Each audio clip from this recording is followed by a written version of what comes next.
రాష్ట్రంలో కొనసాగుతున్నటువంటి కాపుల చుట్టూ కొనసాగుతున్నటువంటి రాజకీయాలపై మీ అభిప్రాయం ఎట్లా?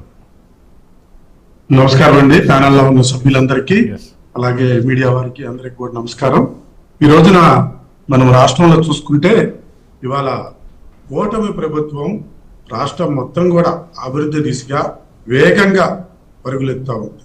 దానికి మా అధినేత నారా చంద్రబాబు నాయుడు గారు, అలాగే ఉప ముఖ్యమంత్రి పవన్ కళ్యాణ్ గారు, నారా లోకేష్ బాబు గారు ఈ రాష్ట్రాన్ని పెట్టుబడుల విలువతో తీసుకొచ్చి యువతకి ఉద్యోగ అవకాశాలు కల్పించి రాష్ట్రాల్లో మౌలిక సదుపాయాలు కూడా కల్పించి తీసుకొని వెళ్తా ఉంటుంటే ఓర్వలేక ఈ జగన్మోహన్ రెడ్డి తన యొక్క పాత పద్ధతి ఈ కులాల మధ్య చిచ్చు పెట్టడం కోసం ఆ రోజున 2014-19 తెలుగుదేశం ప్రభుత్వం అధికారంలో ఉన్నప్పుడు అప్పుడు కూడా ఇలాగే ముద్రగడ పద్మనాభం గారిని ఆయన అడ్డం పెట్టి కాపులకి అన్యాయం జరుగుతుందని కాపుల్ని రోడ్ల మీదకి తీసుకొచ్చి పల్లెలు కొట్టించి ఆ రోజున కాపుల పరువు బజార్ను వేయించాడు.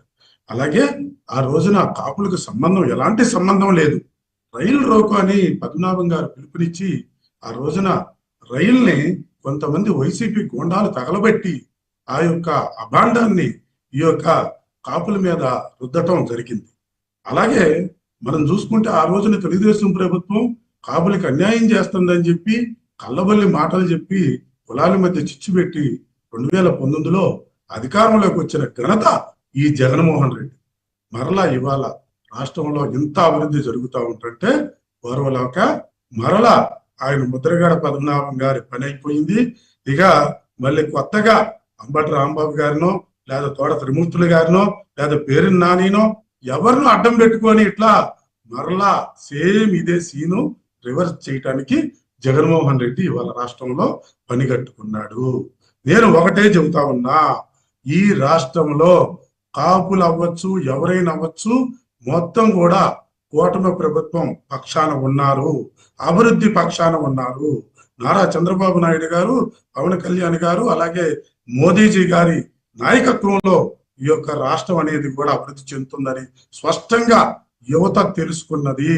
అంతేగాని ఇవాళ ఈ కుల రాజకీయాలకి నీ మాటల్లో అలాగే నీ మోసాల్లో ఎవ్వరూ పడే ప్రసక్తి లేదని జగన్మోహన్ రెడ్డిని నేను హెచ్చరిస్తా ఉన్నాను. ఇది క్లియర్ గా తెలియజేస్తా ఉన్నా. అది హరిబాబు గారు మళ్ళీ వస్తాను మీ దగ్గరికి. వెంకటేశ్వరరావు గారు, రాష్ట్ర వ్యాప్తంగా కూడా ఎన్నో అభివృద్ధి కార్యక్రమాలు కొనసాగుతున్నాయి. కానీ వాటిని తప్పుదోవ పట్టించేటటువంటి కుట్రలో భాగంగానే కుల రాజకీయాలను వైఎస్ఆర్సీపీ ప్రమోట్ చేస్తుంది అనేటటువంటి అంశం స్పష్టంగా కనిపిస్తుంది. వెంకటేశ్వరరావు